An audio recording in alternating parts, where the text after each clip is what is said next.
Okay, friends. Once again, welcome to NMBF Coffee Chats, Christian discussion forum. But today we have a topic that's relevant, and so we have opened it for all our friends of other faith also to join. And we are so thankful for all of you who've joined. Communication is key for every relationship, for every work, every purpose and goal that is to be achieved. And very often, we don't learn about communication, and often we grow up like plants that are not pruned and looked after. And so our habits also are that way, in the way we naturally inherit certain things. And so it's very important that we work on our communication levels, and we are so thankful that we have Dr. Jamila Koshy with us. A quick introduction of our speaker today, Dr. Jamila. Dr. Jamila, one sec.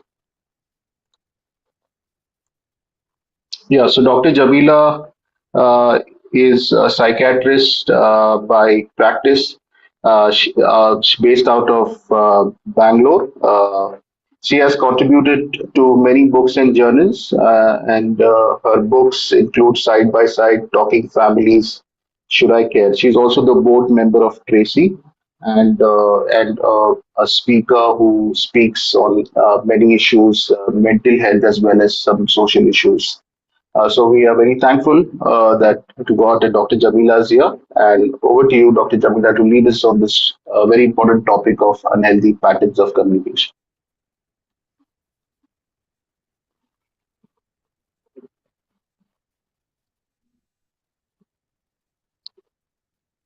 Yes, thank you so much, Abhijit. Can you hear me? Yes, yes, we can hear you. Okay, I'll share my screen.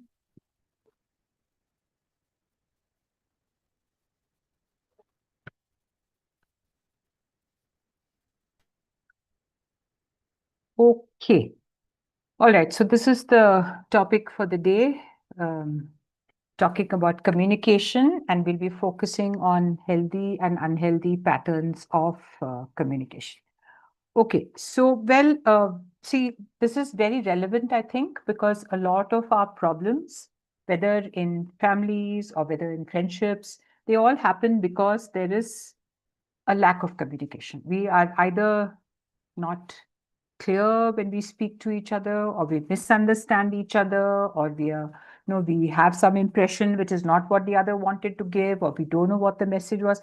All this kind of cross communication happens all the time.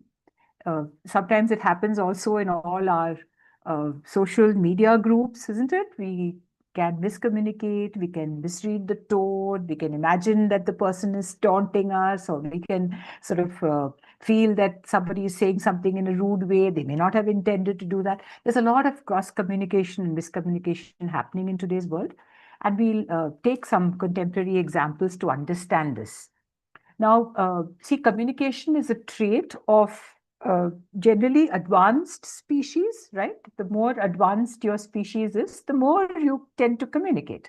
So there are a lot of animals which do communicate, right? So you have birds which twitter to each other, you have dolphins who apparently communicate, you have whales who communicate, and you have chimpanzees who can use a keyboard, who can use maybe 100 kinds of symbols or whatever. Our dogs understand what we are saying and they can communicate to us in certain ways. But of course, nobody is quite as advanced as human beings in their communication, because we have developed complex systems of communication, whether it is spoken language, whether it is written language, whether it is making movies or using photographs or using art. And we communicate in so many ways, music, all these things are ways through which we communicate. And as Christians, we do think that this is a trait that we share with God, because God Himself, we believe, communicates to us, right? And in Christianity, we have a concept called the Trinity, that God is one in three persons, and and within God there is a communication, there is a love, there is a interchange not interchange, but they indwell each other so much that there is love and relationship between them. And God similarly wants to communicate to His creation. And In the Bible, again, we often say that God sometimes speaks in a still, small voice, in a little whisper. Okay, and that's sometimes how God is seen as communicating to people quietly in the stillness of the night. That God communicates to people. So communication is very much part of us. It's something that human beings are made for. We thrive on communication. Now, how do we communicate? In order to communicate, we must remember that to be a good communicator, you have to be a human being with healthy and growing and mature ideas of relating with other people. All right. Now, what are the basic qualities of relationships? In every group, in every community, in every religion, there are certain basic rules, right? And these rules will be things like realizing the equality of everybody, realizing the need to respect everybody, realizing the need to love everybody. Okay, so these general concepts, these general rules of relationships, these are very important for us in order to communicate well. Because, for instance, if we don't see ourselves say, in a spousal relationship, if we don't see ourselves as united to our spouse in a very unique, deep, intimate way, if we don't have this feeling of unity with our spouse, the way we communicate with them may show our separateness, right? We may see ourselves as separate. We may see that, oh, you do your thing, I do my thing. So there is a lack of communication. Whereas if we see ourselves as united, facing the world together, handling our parents together, your parents, my parents, they become our parents. We're handling both sets of parents together. So we're communicating about it. How do you take care of dad today? Can you do this for my mom today? Or I need to take food for your parents today, or I'll drop you. Or this kind of open communication with clear principles happens when we have these basic relationship values in place. Of these, I want to just pick out mutual respect as probably the most important because it flows from all these other things. We respect people when we see them as equal to us, right? If we see ourselves as superior to somebody, either smarter or of more value because of our education or our gender or our age or whatever it is, if we see ourselves as superior, if we see ourselves as better, then we would not relate on terms of respect, right? We would relate in a little patronizing way, or we would relate in a dominating way, or we would relate in maybe in a indifferent or brushing off way. So our communication will suffer, right? So our communication, if it is to be effective and helpful and really good, we need to have these basic principles in place. And again, mutual respect would be a sum of all this. If you feel that you are united to somebody, if you feel equal to somebody, if you feel loving towards somebody, right? All these things will result in a respectful communication. So mutual respect, let's keep that as one of the most important principles in communication. If you're able to respect the other person, with whoever we are communicating. Now, here I include even parents and children, okay? Parents need to respect their children. Yes, no matter what their age, no matter how old you are, or whatever it is, treat your children also with respect because they are human beings who are going to grow up to be as smart, as important, as contributing to the world as you are now. So respect them. So let's keep respect as the basic thing in all our communication. So don't forget these principles. Okay, now I'm going to go to 4 important requirements of effective communication. You need to have a clear message. You need to have an attentive listener. You need to have a mutually understood language, and you need to have minimum interference. If these 4 things are there, that kind of sums up the requirements for effective communication. So let's look at each of these in turn. Firstly, the message should be clear. If we want a clear response, we need to be giving a very clear message. I picked this picture, which is there on the right, because it shows, the sea water is so clear that you can see the sand underneath. You can see all the little ripples in the water. And if you go to Google and you try and check, you'll see a lot of pictures like this, where the water is so clear that you can see the bed below. You can see the reflection of the boat, or you can see the reflection of the person on top. That's clear water. And our message should be as crystal clear as that. It should be focused. We should know what we're trying to say if we want a proper response. We can, of course, keep on talking, okay? If you're just talking generally and there is no message, we're just sort of filling in time, that's different. But otherwise, our message should be very clear.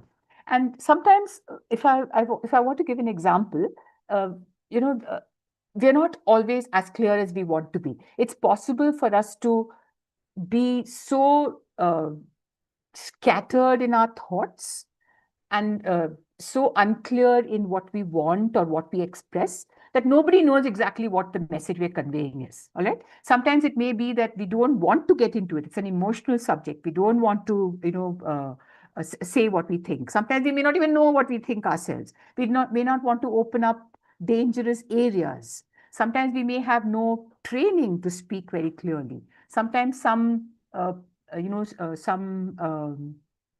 us lack role models who don't speak very clearly. We may just tend to just skim over issues, be very general and things like that. So these are all issues which may affect the clarity of our speech. I'll think of an example to tell you. A lot of young people go on these dating apps these days, right? And if there are many young people in the audience today, you may understand what I'm saying. Sometimes the message that each person is conveying about what they're looking for in the relationship is not very clear. The app itself may not be very clear. And because this dating thing is a little new to India, the rules are not set.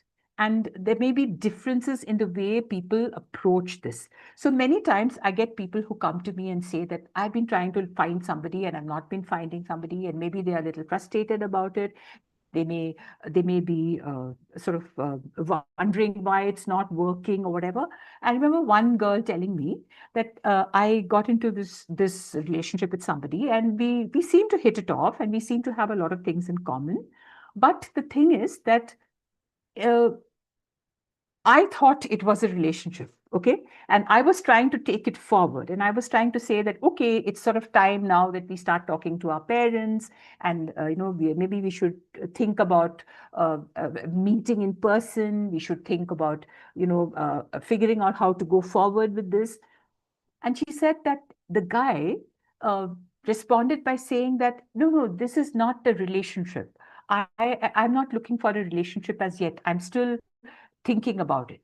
But then he would call her every day and they would talk for like 1 hour, 2 hours, and there would be a lot of emotional expression and there would be a lot of encouragement and mutual thing going on. And this carried on for months and months and months. And it was not clear at all from both sides what each was looking for. And this kind of muddied the waters so much. And finally, it ended up with both of them, of course, differing and had getting into arguments over this. And the relationship obviously didn't go forward. But this can happen several times, that there is no clarity on what I expect, on what you expect, on what I want from this, what you want from this. So in particular to young people, as you're going into these dating apps, or if you're going into marriage proposals, at some time or the other, you're going to have to deal with this. Okay, make your message clear. This is what I'm looking for. What are your ideas about this? Okay, let's go to the next thing. The next thing is about the listener. Okay, can anyone? I've been talking too much. Does anyone want to tell me who this couple is? Which movie it's from? Put it in the जब भी chat. met जब भी met ma'am Yes, Jab We Met. I don't know who that was, but yes, it was Jab We Met. But tell me, in Jab We Met, what is happening over here? Does anyone remember that?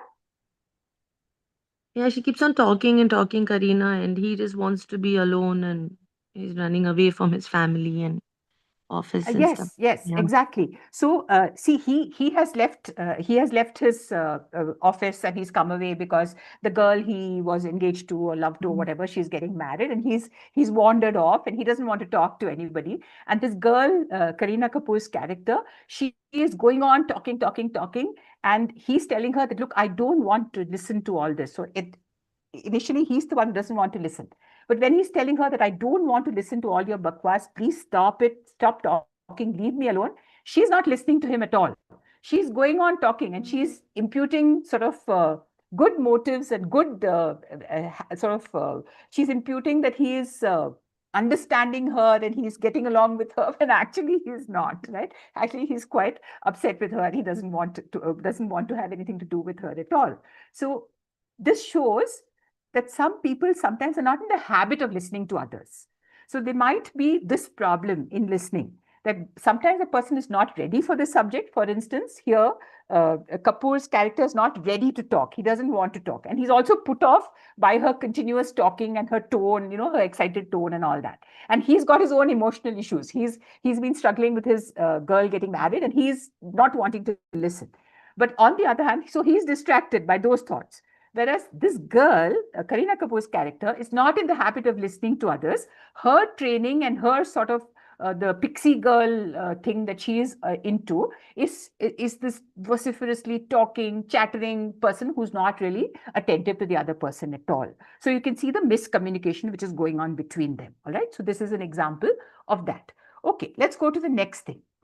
We also need a shared language. Abhijit, could you share the clip that I asked you to, the first one, the Instagram one? This is an Yeah, example sure. of a shared language.